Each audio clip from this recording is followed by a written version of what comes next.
Hello दोस्तों आपका हमारे चैनल में दोस्तों फिर से स्वागत है दोस्तों। तो दोस्तों, क्या आपको पता है कि नवरात्रि के 7वें दिन किस देवी की पूजा होती है? तो दोस्तों, आज के दिन यानी कि नवरात्रा के 7वें दिन माँ कालरात्रि की पूजा होती है। तो दोस्तों, कालरात्रि का अर्थ हो जाता है कि काल यानी कि मृत्यु और रात्रि यानी कि रात। इस देवी के नाम का शाब्दिक अर्थ हो जाता है दोस्तों कि अंधेरे को खत्म करने वाली। तो मान्यता ऐसी है दोस्तों कि कालरात्रि को देवी पार्वती के समान माना जाता है, जिसकी पूजा सात्विक ही नहीं बल्कि तामसिक पूजा भी की जाती है। इस दिन जो है नवरात्रि के सभी दिनों से यह अधिक महत्व होता है, यानी कि बहुत ही महत्वपूर्ण दिन होता है नवरात्रा का 7वां दिन यानी कालरात्रि की पूजा। तो कालरात्रि माँ को सबसे भयंकर देवी कहा जाता है, लेकिन भयंकर होने के बाद भी यह भक्तों के लिए ममता प्रिय कोमल हृदय वाली होती है। तो मान्यता है कि सप्तमी की रात्रि को सिद्धियों की रात्रि भी कहा जाता है। तो देखते हैं दोस्तों, पौराणिक कथा के अनुसार माँ कालरात्रि की उत्पत्ति जो है दैत्य शुंभ और निशुंभ और रक्त बीज का वध करने के लिए हुआ था। तो ये तीनों राक्षसों का वध करने के लिए माँ कालरात्रि की उत्पत्ति हुई थी। तो वो कौन कौन से राक्षस थे? शुंभ, निशुंभ और रक्त बीज। ऐसी मान्यता है दोस्तों कि दैत्य शुंभ, निशुंभ और रक्त बीज के अत्याचार से जो है तीनों लोकों में हाहाकार मचने लगा था। उनकी जो आदत हो गई थी या अत्याचार जो करने लगे थे, वो सभी देवताओं को परेशान करने का निरंतर करते ही जा रहे थे। तो इससे सभी देवतागण परेशान हो गए थे, उससे त्राही त्राही करने लगे थे। तो इस बात से दुखी होकर जो है सारे देवतागण अपने अत्याचार या अपने परेशानी का निराकरण करने के लिए वो शंकर के पास पहुँचे, भगवान शंकर के पास। उनसे वो अपने रक्षा की प्रार्थना किया। तब भगवान शंकर ने माता पार्वती से इन राक्षसों का वध करके अपने भक्तों की रक्षा करने के लिए कहा। तो दोस्तों, भगवान शंकर ने माता पार्वती को कहा कि आप उस दैत्य राक्षसों का वध कीजिए और अपने भक्तों की रक्षा करें। तब माता पार्वती ने भगवान शंकर की बात मानकर दुर्गा का रूप धारण करके शुंभ निशुंभ दैत्यों का वध किया।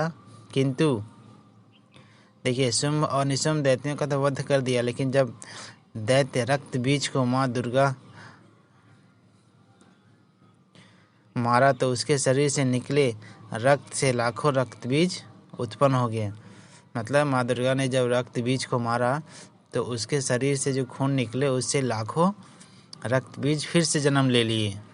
इसे देखकर तब माँ दुर्गा ने अपने तेज से कालरात्रि को उत्पन्न किया, और जब दैत्य रक्त बीज का माँ ने वध किया या माँ दुर्गा ने वध किया, तब उसके शरीर से निकलने वाले रक्त को माँ कालरात्रि ने धरती पर गिरने से पहले उसने अपने मुख से भर लिया करती थी। तो दोस्तों, रक्त बीज जो था ऐसा राक्षस था, तो जब माँ दुर्गा ने उसका वध किया तो उसके शरीर से जितने भी खून निकले उससे लाखों रक्त बीज जैसे राक्षस फिर से उत्पत्ति हो गई उनकी।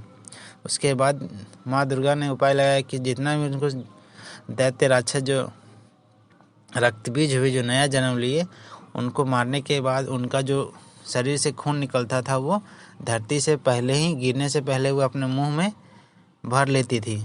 और इसी तरह से माँ दुर्गा ने सभी का गला काटते हुए रक्त बीज का वध कर दिया और उनके खून भी जमीन में गिरने नहीं दिया।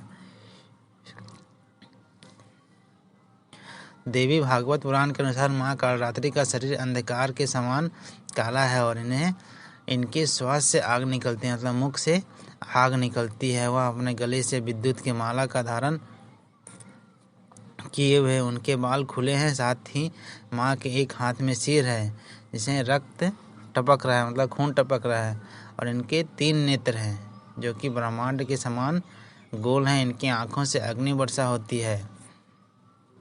माँ कालरात्रि की सवारी गधर्व यानी कि गधा है। इनको असुरी शक्तियों का विनाश करने वाला कहा गया है। मान्यता है कि माँ कालरात्रि की उपासना करने से ब्रह्मांड के सारे सिद्धियों के द्वार खुल जाया करती है और सारी असुरी शक्तियाँ इनकी केवल नाम से ही या नाम उच्चारण से ही भयभीत होकर दूर दूर भाग जाती है। इसलिए जिस व्यक्ति के ऊपर माँ कालरात्रि की कृपा होती है वो हर तरह से भय मुक्त हो जाता है।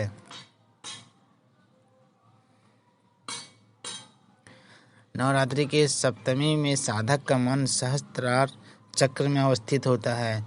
कुंडलिनी जागरण के लिए जो साधक साधना में लगे होते हैं यह आज सहस्त्रसार चक्र का भेदन क्या करते हैं। नवरात्रि का 7वां दिन तांत्रिक क्रिया की साधना करने के लिए भी बहुत महत्वपूर्ण हो जाता है, क्योंकि काल रात्रि की पूजा देर रात तक होती है। मतलब इसकी पूजा रात में होती है, जो निशा पूजा कहलाती है। निशा मतलब रात, तो वह निशा पूजा कहलाती है। ये तांत्रिक पूजा की शुरुआत रात 12 बजे से होती है।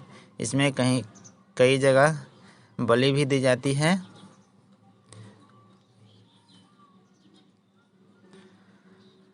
यही कारण है कि सप्तमी की रात्रि सिद्धियों की रात्रि कही जाती है और इस दिन आदि शक्ति की आँख खुलती है तथा भक्तों के लिए माँ का द्वार खुलता है। तो दोस्तों, माँ कालरात्रि की पूजा जीवन में आने वाली संकटों से रक्षा किया करती हैं। शत्रु और विरोधियों को नियंत्रित करने के लिए माँ कालरात्रि की आराधना करना चाहिए और वह अत्यंत शुभ माना जाता है।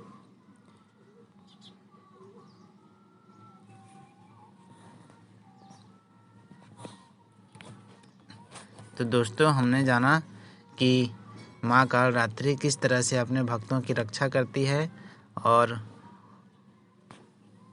उन पे पड़ने वाले सारे बुराइयों को नष्ट करती है।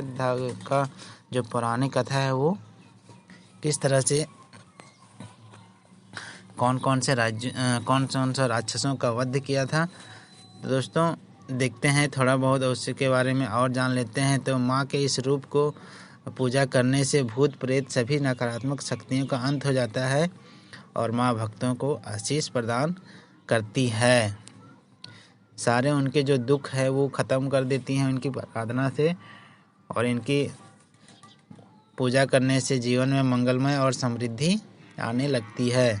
नवरात्रि के जो 7वें दिन देवी कालरात्रि के बीज मंत्र है ओम ए हीं क्लीं चामुंडाए विचे नमः।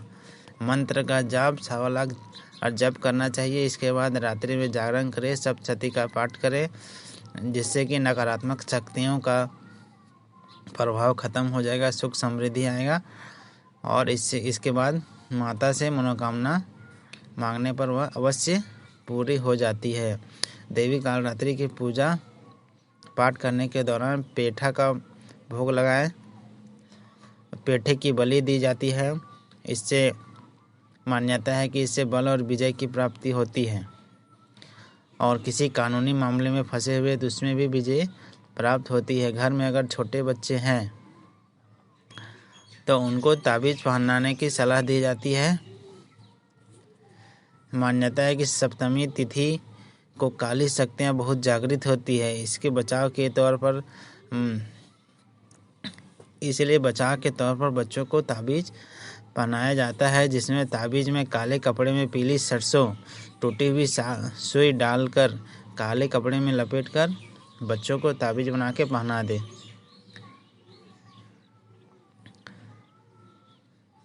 तो दोस्तों, आपने जाना कि क्या कालरात्रि की पूजा करने से क्या लाभ है, क्या हम लोग की परेशानियां दूर हो सकती है।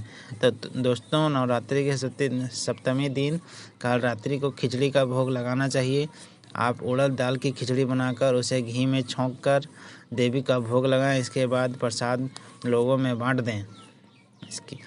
इससे माता की बहुत बड़ी कृपा होती है और ग्रहों का प्रतिकूल प्रभाव भी इससे दूर हो जाता है। इसके साथ ही गुड़हल फूल की माला देवी कालरात्रि को बहुत प्रिय है। नवरात्रि के सप्तमी दिन पूजा के दौरान लाल गुड़हल की माला पहनाकर देवी को भेंट करें। तो दोस्तों, आज के लिए दोस्तों इतना ही। हमने माँ कालरात्रि के पूजा आराधना की विधि, मंत्र और उससे और उनके पूजा से क्या लाभ मिलते हैं उनके बारे में हमने जाना और आप लोग को भी बताया। तो दोस्तों इसी तरह से आगे भी बने रहने के लिए वीडियो को लाइक करें, सब्सक्राइब करें और बेल आइकन को दबा दें। धन्यवाद दोस्तों।